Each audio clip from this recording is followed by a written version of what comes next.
सभी कुशल एवं प्रसन्न होंगे।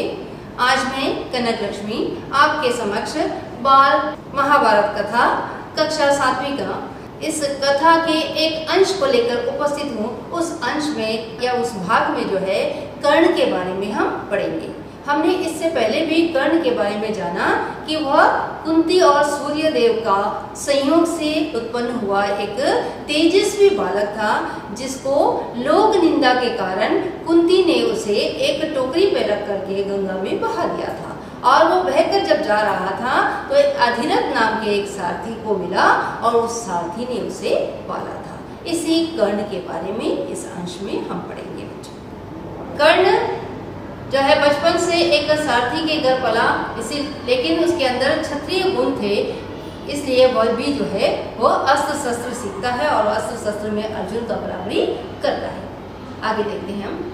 पांडवों ने पहले कृपाचार्य से और बाद में द्रोणाचार्य से अस्त्र शस्त्र की शिक्षा पाई। उनको जब विद्या में काफी निपुणता प्राप्त हो गई तो एक बारी समारोह किया गया, जिसमें सबने अपने कौशल का प्रदर्शन किया।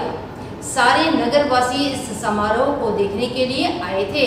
तरह तरह के खेल हुए और हर एक राजकुमार यही चाहता था कि वही सबसे बढ़कर निकले। आपस में प्रतिस्पर्धा बड़े जोर की थी, किंतु तीर चलाने में पांडु पुत्र अर्जुन का कोई सानी न था। अर्जुन ने धनुष विद्या में कमाल का खेल दिखाया। उसकी अद्भुत चतुरता को देखकर सभी दर्शक और राजवंश के सभी उपस्थित लोग दंग रह गए। यह देखकर दुर्योधन का मन ईर्ष्या से जलने लगा। अभी खेल हो ही रहा था कि इतने में रणभूमि के द्वार पर खम ठोकते हुए एक रोबीला और तेजस्वी युवक मस्तानी चाल से आकर अर्जुन के सामने खड़ा हो गया। यह युवक और कोई नहीं, अधिरथ द्वारा पोषित कुंती पुत्र कर्ण ही था। लेकिन उसके कुंती पुत्र होने की बात किसी को मालूम न थी। तो क्या है कि पांडु ने पहले कृपाचार्य से फिर द्रोणाचार्य से अस्त्र शस्त्र की शिक्षा प्राप्त की। अब एक समय ऐसा आता है, जैसे आप लोग जब पढ़ लेते हैं, पढ़ने के बाद एक एनुअल एग्जामिनेशन होता है या एनुअल जो परीक्षा होती है, उसी तरह से इनको भी अस्त्र शस्त्र की परीक्षा ली जाती है। तो अब समय आ गया है कि सबको अस्त्र शस्त्र विद्या दिखाने का। तो क्या है, सभी लोग जो है नगरवासी एक जगह इकट्ठा होते हैं और वहाँ पर समारोह होता है। विभिन्न प्रकार के खेल कूद होते हैं, उसी के साथ ही अस्त्र शस्त्र चलाने की विद्या भी दिखाई जाती है। तो उसमें क्या है कि पांडु के पुत्र जो हैं अर्जुन का तीर चलाने का मुकाबला कोई और नहीं कर पाता है। और उसने इतनी चतुरता से इतने अद्भुत जो है बाण चलाए कि उसको देख करके सारे जो राजा हैं सभी जो है वो खुश हो जाते हैं। और जब दुर्योधन यह देखता है तो दुर्योधन की ईर्ष्या जो है वो पहले से ही इनसे बहुत ईर्ष्या करता था, जलन करता था। अब उसकी ईर्ष्या और दुगनी हो गई, क्योंकि वह धनु विद्या में भी वो थोड़ा सा पीछे रह गया, क्योंकि अर्जुन तो बहुत आगे निकल गया। तो इस ईर्ष्या को वो दिखाना ही चाह रहा होता है। तभी वह क्या देखता है कि एक बहुत ही जोशीला एक युवक और रोबीला एक युवक जो है वो आकर के अर्जुन के सामने खड़ा हो जाता है। वो कौन है? वो कोई और नहीं, वो है अधिरथ नामक सारथी के घर जो पला था कुंती का पुत्र, वही है कर्ण। कर्ण आकर के अर्जुन के सामने खड़ा हो जाता है। ये कोई नहीं जानता कि कुंती का ही पुत्र अर्जुन है और कुंती का ही पुत्र कर्ण है। दोनों ही कुंती के पुत्र हैं, एक कोई नहीं जानता था। किसी को भी यह मालूम नहीं था कि यह जो गठीला सा एक युवक आकर के सामने खड़ा हो गया वह कर्ण किसका पुत्र है। सभी समझते थे कि वह अधिरथ नामक सारथी का ही पुत्र है, क्योंकि उसी ने उसे पाला। रंगभूमि में आते ही उसने अर्जुन को ललकारा, अर्जुन, जो भी करतब तुमने यहाँ दिखाए हैं उनसे बढ़कर कौशल मैं दिखा सकता हूँ, क्या तुम उसके लिए तैयार हो? अर्जुन के सामने में कर्ण आते हैं और कर्ण आते ही वो अर्जुन को ललकारते हैं और ललकार करके क्या शब्द कहते हैं कि अर्जुन, तुमने जो कुछ भी करतब यहाँ दिखाए हैं इससे भी बढ़कर मैं करतब दिखा सकता हूँ। क्या उसके लिए तुम तैयार हो? इस चुनौती को सुनकर दर्शक मंडली में यह खलबली मच गई, पर ईर्ष्या की आग से जलने वाला दुर्योधन को बड़ी राहत मिली। वह बड़ा प्रसन्न हुआ। उसने तपाक से कर्ण का स्वागत किया और उससे छाती से लगा लिया और बोला, कहो कर्ण, कैसे आए? बताओ, हम तुम्हारे लिए क्या कर सकते हैं? जब कर्ण अर्जुन को ललकारते हैं तो सारे जो दर्शक हैं वह सब चिंता में पड़ जाते हैं कि अर्जुन से ज्यादा शक्तिशाली और बलशाली कौन है यह युवक। लेकिन दुर्योधन उसे देख करके बहुत खुश होता है। क्यों खुश होता है? क्योंकि उसकी ईर्ष्या जो है वो अब वो निकाल पाएगा, और वो जल्दी से जाता है और कर्ण को गले लगा लेता है और कहता है, कर्ण बताओ, तुम कहाँ, कैसे यहाँ पर आए हो? कर्ण बोला, राजन, मैं अर्जुन से द्वंद्व युद्ध और आपसे मित्रता करना चाहता हूँ। जब कर्ण से दुर्योधन ने पूछा, और बताओ कर्ण, कैसे आए हो यहाँ पर? तो कर्ण तपाक से जवाब देते हैं कि राजन, किसे कहते हैं? दुर्योधन को। राजन, मैं अर्जुन से द्वंद्व युद्ध और आपसे मित्रता करना चाहता हूँ। और क्या चाहिए था दुर्योधन को? दुर्योधन से वो मित्रता करना चाहता था और अर्जुन से वह द्वंद्व करना चाहता था, वो युद्ध करना चाहता था। द्वंद्व का अर्थ है युद्ध करना चाहता था। कर्ण की चुनौती को सुनकर अर्जुन को बड़ा तैश आया। वह बोला, कर्ण, सभा में जो बिना बुलाए आते हैं और जो बिना किसी के पूछे बोलने लगते हैं, वे निंदा के योग्य होते हैं। अर्जुन ने बड़ी सरलता से ये शब्द कहे। क्या शब्द कहे? कि सभा में बिना बुलाए अगर कोई आता है और वो बिना किसी के कुछ पूछे ही वो सामने से बोलता है, तो वो निंदा के योग्य ही है, क्योंकि उससे किसी ने कोई प्रश्न ही नहीं किया। प्रश्न किए बगैर ही वो उसने सामने से बोला, तो इसका मतलब क्या है कि आप निंदा के योग्य ऐसे ही बन गए। यह सुनकर कर्ण ने कहा, अर्जुन, यह उत्सव केवल तुम्हारे लिए ही नहीं मनाया जा रहा है, सभी प्रजाजन इसमें भाग लेने का अधिकार रखते हैं। व्यर्थ डींगे मारने से फायदा क्या? चलो तीरों से बात कर ले। कर्ण को भी गुस्सा आ जाता है और वो कहते हैं कि जो समारोह है ये सिर्फ तुम्हारे लिए नहीं है, यह पूरे नगर के लोगों के लिए है। क्यों ना हम डींगे मारे, कि मतलब हम मैं क्या हूँ ये डींगे मारे, इससे अच्छा है कि हम तीर से बातें करें। ठीक है। जब कर्ण ने अर्जुन को यूं चुनौती दी तो दर्शकों ने ताली बजाई। उनके दो दल बन गए, एक दल अर्जुन को बढ़ावा देने लगा और दूसरा कर्ण को। इसी प्रकार वहां इकट्ठी स्त्रियों के भी दो दल बन गए। कुंती ने कर्ण को देखते ही पहचान लिया और भय और लज्जा के मारे मूर्छित सी हो गई। उसकी यह हालत देखकर विदुर ने दासियों को बुलाकर उसे चेत करवाया। जैसे ही कर्ण को देखती है, देखते ही कुंती समझ जाती है कि यह वह तेजस्वी पुत्र है जिसे मैंने गंगा में बहा दिया था। ये मेरा ही पुत्र मेरे सामने खड़ा हुआ है और अर्जुन से द्वंद्व करने के लिए तैयार है।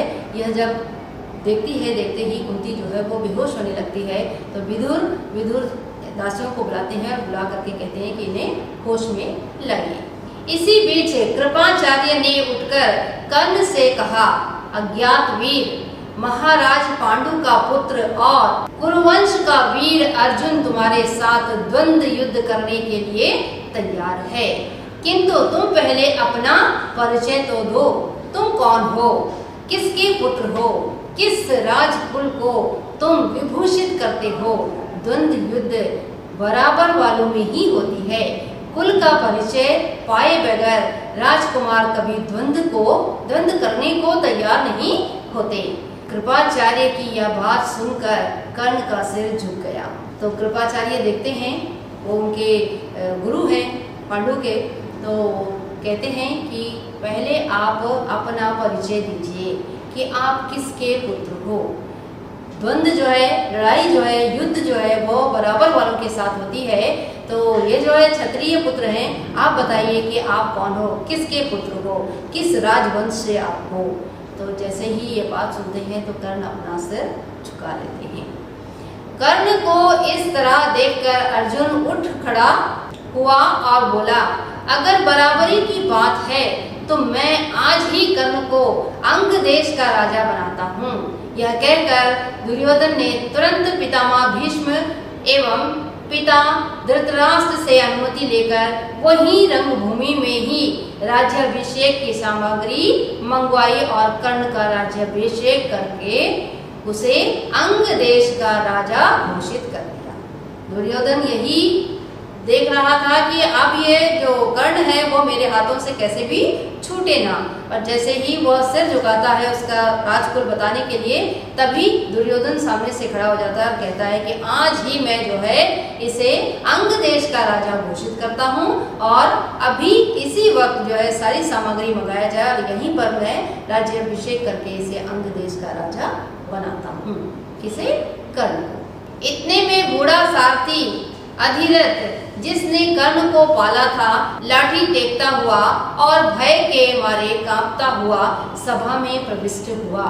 कर्ण जो अभी अभी अंग देश का नरेश बना दिया गया था, उसको देखते ही धनुष नीचे रखकर उठ खड़ा हुआ और पिता मानकर बड़े आदर के साथ उसके आगे सिर नवाया।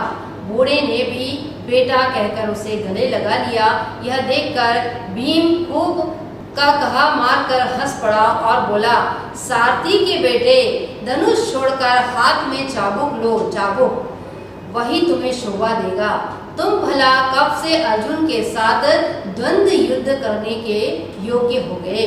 क्या दृश्य है कि जैसे ही वह अंग देश का राजा बन जाता है और राजा बन करके जैसे ही वह धनुष लेकर बैठता है, उसी समय जो है उसके जो पालन करता है अधिरथ, जो सारथी जिसने उसे पाला है कर्ण को, वह डंडा टेकते हुए वो उनके सामने आ जाते हैं। और आते ही वो क्या देखते हैं कि कर्ण अपनी जो कुर्सी है, अपनी जो सिंहासन है, सिंहासन छोड़ करके उठ खड़े होते हैं सम्मान में, क्योंकि उन्होंने ही उसे पाला है। और जो अधिरथ है वह भी जो है जाकर के बेटा कहकर उनको आशीर्वाद देते हैं। किसे? कर्ण को आशीर्वाद देते हैं। जैसे ही वो आशीर्वाद देते हैं, बूढ़े ने भी क्या कहा? बेटा कहकर उन्हें आशीर्वाद दिया। यह देखते ही भीम जो है वो ठहाका मार करके हंसता है और हंस करके कहता है कि अरे तुम तो सारथी के बेटे हो, तो सारथी का काम तो चाबुक चलाना है, घोड़ों को या रथ को चलाना है, चाबुक चलाना है, तो हम आप जो है वो चाबुक चलाओ। आप कब से अर्जुन के साथ द्वंद्व युद्ध करने लायक हो गए। यह कहकर भीम जो है वो बहुत जोर से हंस पड़ता है। यह सब देखकर सभा में खलबली मच गई। इस समय सूरज भी डूब रहा था, इस कारण सभा विसर्जित हो गई। मशालों और दीपकों की रोशनी में दर्शक वृंद अपनी अपनी पसंद के अनुसार अर्जुन, कर्ण और दुर्योधन की जय बोलते जाते थे। दृश्य है कि भीम बहुत जोर से हंसते हैं और उसी के साथ ही शाम होने लगती है और सूरज जो है वो डूबने लगता है। सूर्य के डूबने के बाद कोई तरह का युद्ध नहीं होता है। यह युद्ध का नियम है कि सूरज डूब जाए तो युद्ध खत्म हो जाती है, जहाँ भी है वहाँ खत्म करना होता है युद्ध को। तो जैसा सूर्य डूबता है और युद्ध का सभी लोग हंसते हैं, उसके बाद ही जितने भी लोग वहाँ पर आए हुए हैं सभी लोग, कोई जो है दुर्योधन की जय कर रहा है और कोई जो है कर्ण की जय जयकार कर रहा है, कोई जो है अर्जुन की जय जयकार कर रहा है और सभी लोग वहाँ से चले जाते हैं। इस घटना के बहुत समय बाद एक बार इंद्र बूढ़े ब्राह्मण के वेश में अंग नरेश कर्ण के पास आए और उसके जन्मजात कवच और कुंडलों की भिक्षा मांगी। इंद्र को डर था कि भावी युद्ध में कर्ण की शक्ति से अर्जुन पर विपत्ति आ सकती है। इस कारण कर्ण की ताकत कम करने की इच्छा से ही उन्होंने उससे यह भिक्षा मांगी थी। कर्ण जो है वो बचपन से ही कवच और कुंडल के साथ पैदा हुए थे। वह बहुत ही एक तेजस्वी बालक थे। तो इंद्र को ये डर था कि कभी भी युद्ध हुआ तो अर्जुन को यह मात दे सकता है, क्योंकि इसके कवच और कुंडल पहले से ही है। तो इसीलिए उन्होंने क्या किया, इंद्र ने एक ब्राह्मण का वेश धारण किया और आकर के कर्ण से भिक्षा मांगी। कर्ण दान करने में कर्ण जैसा कोई महान नहीं है, दानवीर कर्ण इसीलिए कहा जाता है। तो इंद्र को पता था कि मैं कुछ भी भिक्षा में मांगूंगा और कर्ण जो है उसे दान के स्वरूप रूप में मुझे दे देंगे। इसीलिए इंद्र ने उनसे कवच और कुंडल भिक्षा में मांग ली। और कर्ण भी अपने आप को रोक नहीं सके, क्योंकि उनका नाम ही है दानवीर कर्ण, वो दान करने वाले हैं। उन्होंने अपनी कवच और कुंडल काट करके उनके हाथ में रख दिया। कर्ण को सूर्यदेव ने पहले ही सचेत कर दिया था कि उसे धोखा देने के लिए इंद्र ऐसी चाल चलने वाला है, परंतु कर्ण इतना दानी था कि किसी के कुछ मांगने पर वह मना कर ही नहीं सकता था। इस कारण यह जानते हुए भी कि भिखारी के वेश में इंद्र धोखा कर रहे हैं, कर्ण ने अपने जन्मजात कवच और कुंडल निकालकर भिक्षा में दे दिया। जबकि सूर्यदेव का पुत्र है तो सूर्यदेव ने पहले ही कर दिया था कि जो इंद्र है वह तुम्हारी कवच और कुंडल भिक्षा में मांगेगा। और कर्ण को भी यह पता था कि ये भिखारी ब्राह्मण कोई और नहीं, ये इंद्र ही है, लेकिन अपने दान करने की प्रवृत्ति के कारण वह जो है अपने जन्मजात कवच और कुंडल निकाल करके वो दे देता है। इस अद्भुत दान वीरता को देखकर इंद्र चकित रह गए।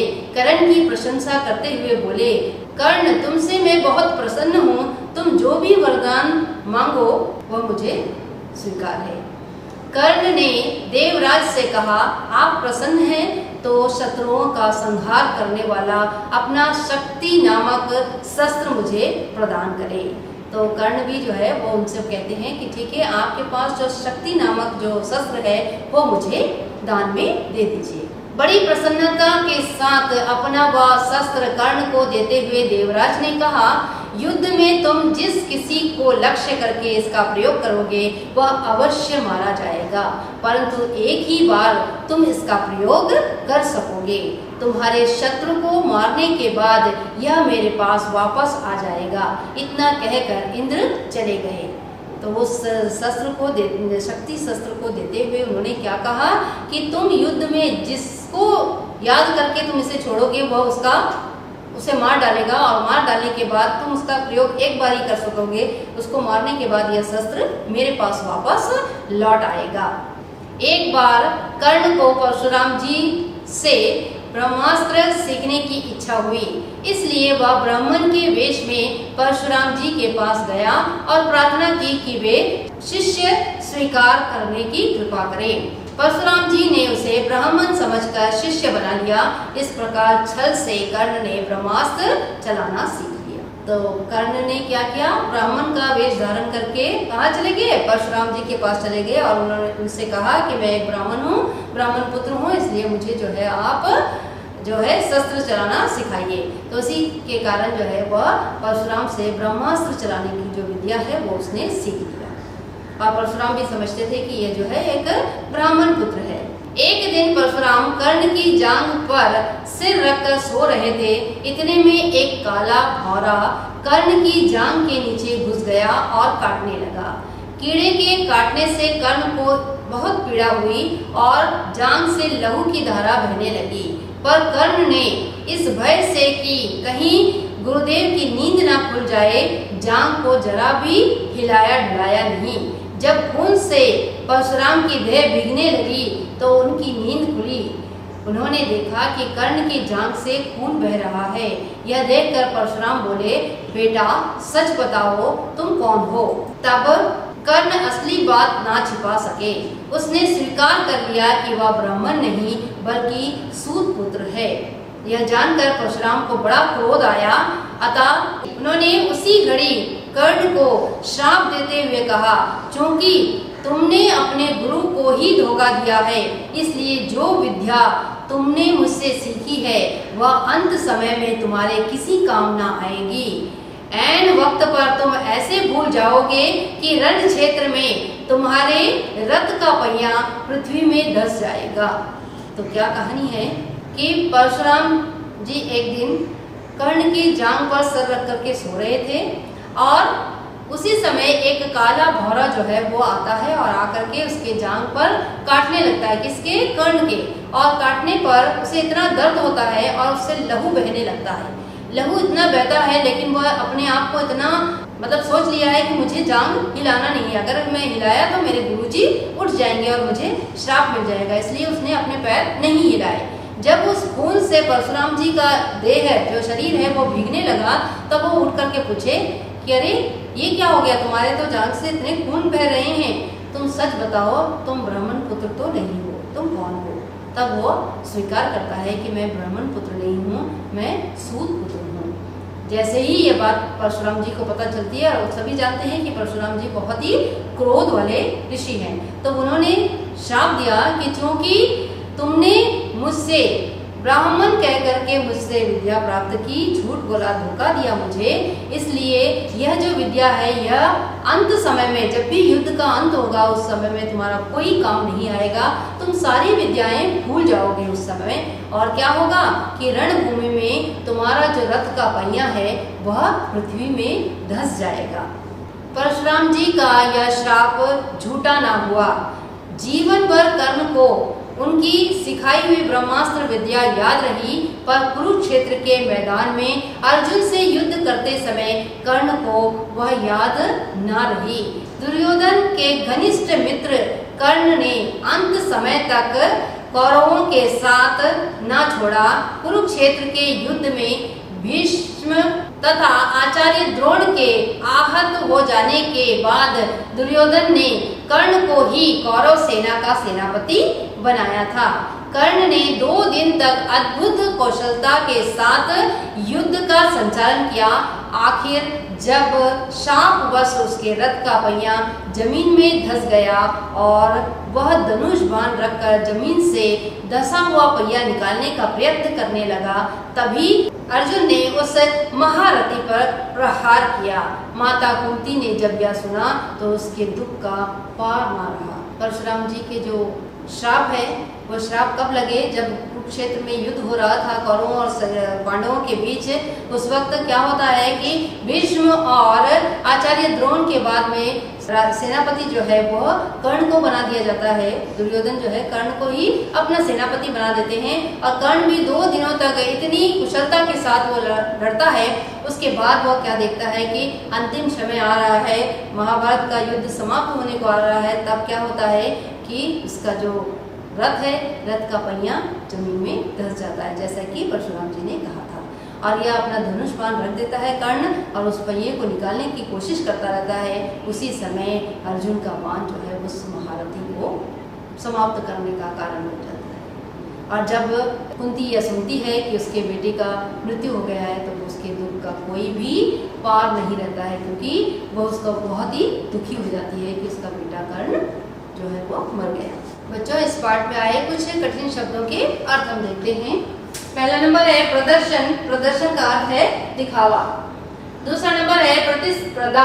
प्रतिस्पर्धा का मतलब है मुकाबला। तीसरा नंबर है द्वंद्व युद्ध। द्वंद्व युद्ध का अर्थ है आपस में लड़ाई। कौरवों और पांडवों के बीच जो द्वंद्व युद्ध है उसे कहेंगे। चौथा नंबर सचेत। सचेत का अर्थ है सावधान। पांचवा नंबर विपत्ति। विपत्ति का अर्थ है मुसीबत। अब हम इस पाठ को छोटे छोटे प्रश्नों के द्वारा हम इसे समझने का प्रयत्न करेंगे।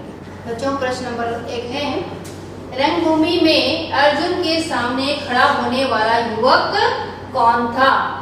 उत्तर है, रणभूमि में अर्जुन के सामने खड़ा होने वाला युवक कुंती पुत्र कर्ण था।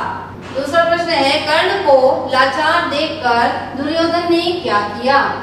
उत्तर है, कर्ण को लाचार देखकर दुर्योधन ने उसे अंग देश का शासक यानी राजा बना दिया। इस प्रकार बच्चों हमने देखा कि कर्ण जो कि कुंती का और पांडु का पुत्र था, वह किस प्रकार एक सारथी के घर पला। सारथी के घर एक तेजस्वी बालक का पालन पोषण करने के बाद जब वह अर्जुन के सामने में आ जाता है युद्ध के समय में, तो वह जो है क्या देखता है कि अर्जुन से भी शक्तिशाली जो है एक बालक जो है अर्जुन के सामने आकर के खड़ा हो गया। और दुर्योधन उसका परिचय पूछते हैं, उसको जो है अंग देश का राजा बना दिया जाता है। और क्योंकि वह सूत पुत्र है इसलिए वो युद्ध में नहीं भाग ले सकता, तो तुरंत ही जो है दुर्योधन जो है उसका राज्याभिषेक करके उसे अंग देश का शासन बना देते हैं। और इसी प्रकार जो है किस तरह से अर्जुन और कर्ण के बीच युद्ध हुआ उसी को हमने इस अंश में पढ़ा। अगले पाठ तक के लिए नमस्कार।